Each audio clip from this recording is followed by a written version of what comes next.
조선야사실록에서 성종 때 이야기 한번 했었죠.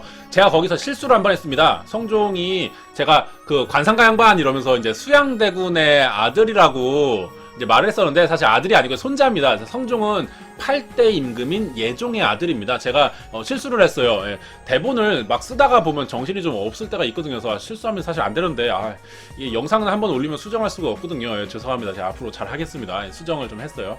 자, 그런 의미에서 성종 때 있었던 얘기를 한번 또 썰을 풀어볼까요? 자, 성종이죠. 인피니트 성종 아니라 그랬어. 성종 9대 임금. 자, 궁궐에서 있었던 일인데요. 깊은 밤중에 있었던 일입니다. 디빈더 날. 야씨, 깊은 밤.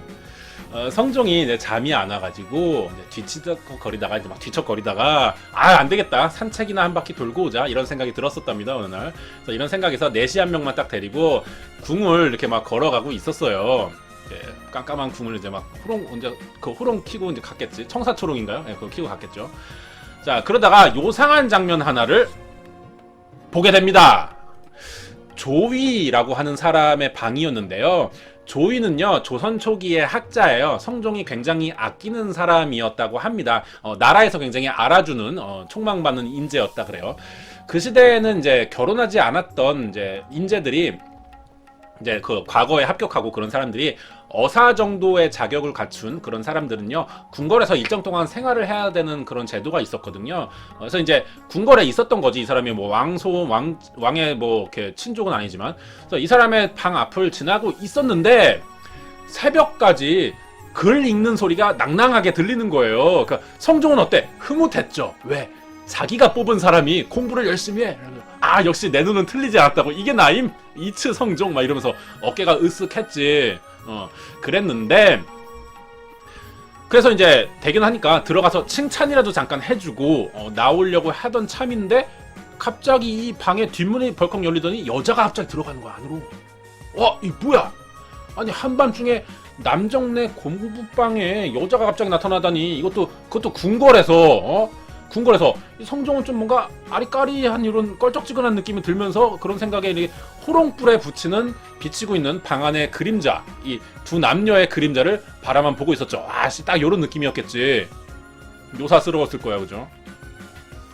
방 안으로 여자가 들어갔는데, 이 여자가 조이의 책상 앞에 이렇게 다소곳이 이렇게 앉아가지고 앉더니 가만히만 있는 거야. 말 안 하고 가만히만 있는 거예요. 근데 또 웃긴 게, 이 조이는 글 읽는 데 빠져서 그런지 뭐 정신이 팔렸는지 이 여자가 들어온 것도 몰랐는지 그거 모르겠어요. 가만히 관심도 안 주고 그냥 글 공부만 계속 하는 거야. 책만 보는 거야. 자, 한참이 지났어요. 한 30분 정도 지났는데 조이가 갑자기 책장을 딱 덮더니 점잖게 이 여인에게 물어보는 소리가 문 밖으로 들렸습니다. 당신은 대체 누구시길래 깊은 밤 남자 혼자 있는 방에 마음대로 들어온 것이오? 그러자 이 여자가, 저는 궁녀이옵니다.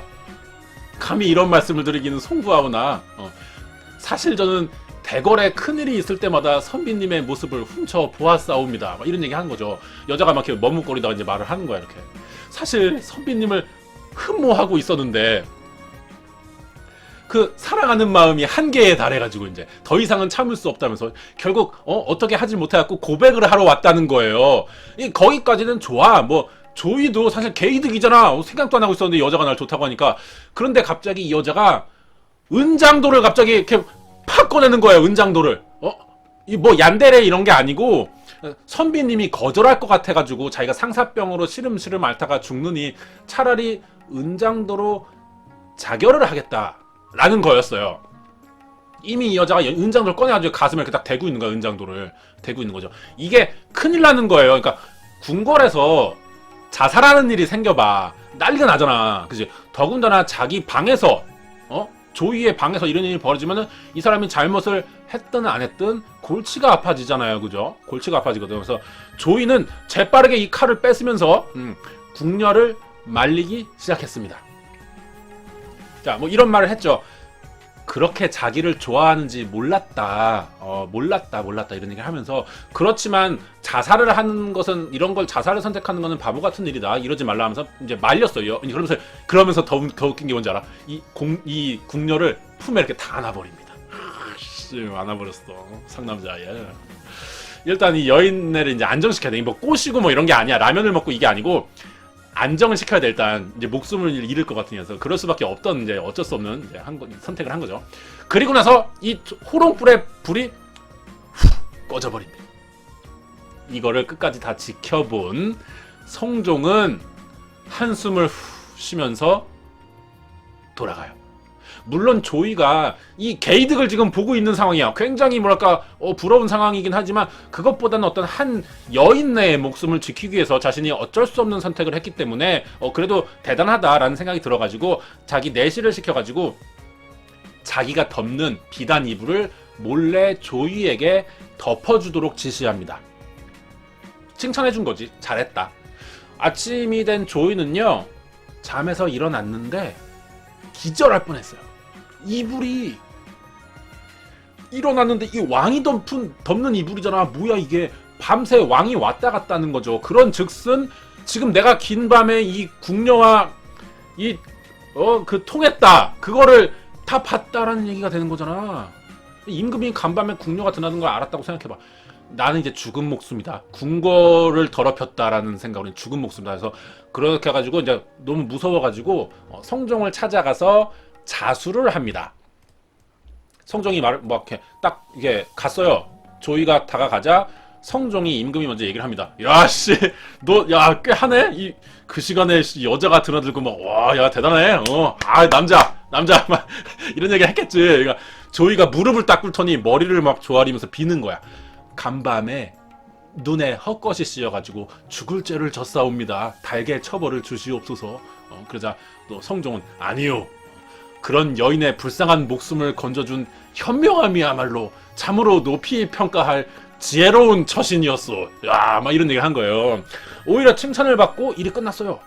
조이는 뭔가 다행이라는 생각과 함께 이렇게 그 문을 딱 닫고 나오면서 뭔가 전날 밤에 일을 떠올리면서 기분 좋은 아침을 딱 이렇게 시작을 하려고 했어요. 하지만 옛날 속담에 이런 게 있어요. 낱말은 새가 듣고 반말은 쥐가 듣는다. 뭐 이런 말이 있죠. 옛날 말이 틀린 게 하나 없습니다. 이 사실을 성종과 같이 동행했던 내시만 알고 있는 건 줄 알았는데 또 한 사람이 알고 있는 거야.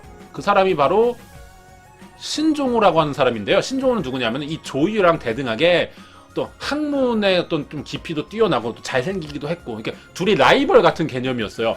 신종호가 이 일을 안 거야. 그래가지고 이걸 어떻게 알았는지 모르겠어. 그건 안 써있어. 어떻게 알았는지 왕에게 가서 이 얘기를 하면서 이거 벌을 내려야 된다 라고 주장을 했습니다. 성종은 황당했죠.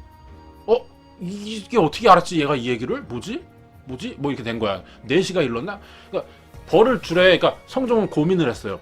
그러니까 조이의 사정은 자기만 다 알고 있어. 근데 자기가 어떤 이 조이라는 사람의 일을 해명을 왕이 해주자니 뭔가 특혜를 주는 것 같고, 그렇다고 조이가 직접 해명을 하자니 오히려 소문만 더 커지고 사람들이 믿지 않을 것 같기도 하고, 그래서 머리를 싸매다가 한 가지 수를 냅니다.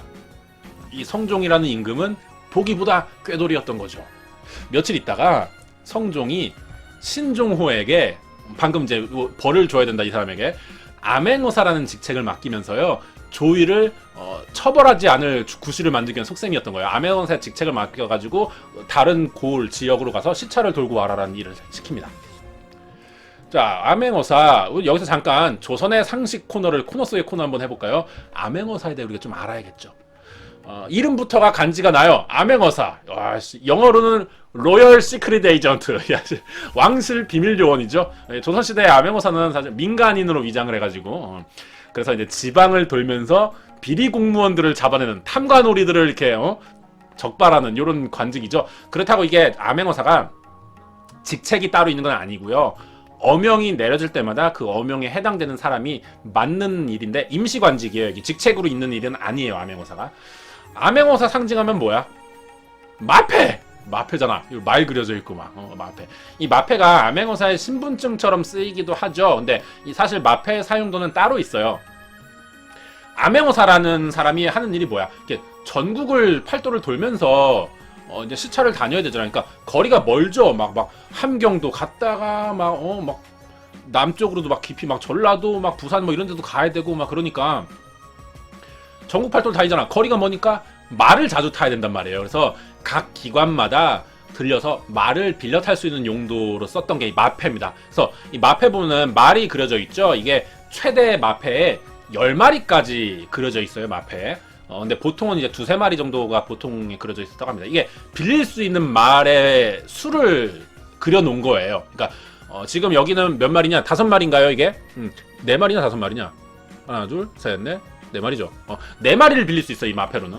4마리 빌릴 수 있고, 그러니까 뭐 자기를 따라다니는 뭐 이렇게 시종이나 뭐 이렇게 부하들도 태울 수 있는 말이겠죠. 그러니까 말이 많이 그려져 있는 마패일수록 이 어사들의 규모도 컸을 거고요. 감찰 강도도 더 셀 수밖에 없겠죠. 그만큼 더 그 권리가 뭐랄까 권한이 많은 사람이었겠죠. 우리가 보통 암행어사 하면은요, 뭐 생각나나요? 왜?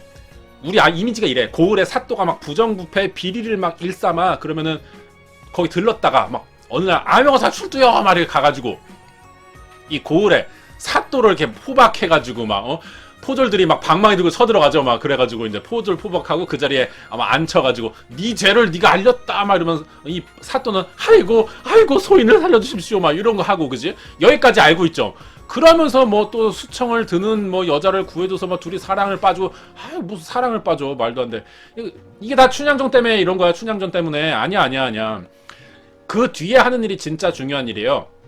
사또들의 관직을 빼앗았어. 그죠? 그리고 새 사또가 올 때까지 거기에서 그 일을 대신하는 거예요. 그러니까 뭐 민원도 들어주고 뭐 그동안 창고 개방도 해서 뭐 곡식도 나눠주고 뭐 임무가 끝나면 행정 보고서를 왕한테 올리고 뭐 이런 일을 했었습니다. 신종호가 이 일을 맡게 된 거죠. 조이를 처벌해달라 그랬는데 자기를 암행어사로 막 시차를 돌게 해준 거야. 자, 그러면서 당부를 또 하나 합니다. 왕이 신종호에게 평안도 지방으로 가게 되는데 네가 거기에 미모가 출중한 여인네들이 많다고 한다. 설마 자네만큼은 여인들에게 빠지지 않을 것으로 믿네. 잘하고 오게. 찡크? 이런 말을 딱 한 겁니다. 그리고 동시에 얘가 이제 이 신종호라는 사람이 가게 될 그 평안 감사에게도 몰래 연락을 해가지고 어명을 내려요. 그래서 신종호가 도착하게 되면은 이쁜 기생 한 명을 수청을 들게 해라라는 명령을 합니다. 뭐야? 신종호에게는 뭐 여자 눈 돌아가지 마 일만 하고 와 이래놓고는 거기서는 수청을 들게 해라 기생란을 준비해라 이런 말을 한 겁니다. 이상하잖아.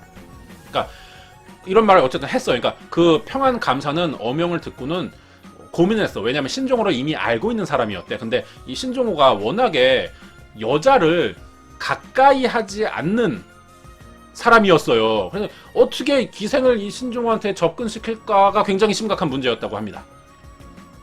자, 그렇게 고민을 하고 있는데 그 이 평안도 성천이라는 고을에 사는 갑자기 옥매향이라고 하는 기생이 갑자기 어디서 이 사실을 알고는 갑자기 등판을 하기 시작합니다. 그래서 이제 평안 감사에게 얘기하는 거죠. 자기가 이 일을 성사시켜 보겠다라고 하면서 나서는 거예요. 그래서 어사 신종호가 평안도에 도착을 해서 이제 고을을 돌면서 백성들 먹고 사는 것도 보고 뭐가 잘못돼 있나 이것저것 막 살피고 있는데 그러고 있으면서 이제 밤이 됐어. 그리고 드디어 신종호는 옥매향의 주둔지 성천 땅에 들게 됩니다. 자, 그곳에서 이제 첫날 밤, 그 첫날 밤 아니고 이제 1일째 밤을 보내려고 하는데 어디서 갑자기 막 여인의 울음소리가 막 구슬프게 들리는 거야. 막 들리는 거야. 신종호가 이 여자가 우는 소리가 들리니까 갑자기 일어나가지고 이게 무슨 사연이냐. 내 암행어사니까 억울한 사람이 있으면 안 되니까 들어주려고 무슨 일인지 이제 알아봐라. 며칠 동안 막 그런 울음소리가 들렸으니까. 자, 그래서 이 여자를 데리고 왔어. 그러니까 심부름 간 사람은 혼자 왔어요. 그러니까 왜 혼자 왔냐? 이 옥매양 데리고 오라니까 왜 혼자 왔냐? 그랬거든. 그러니까 그러는 거야.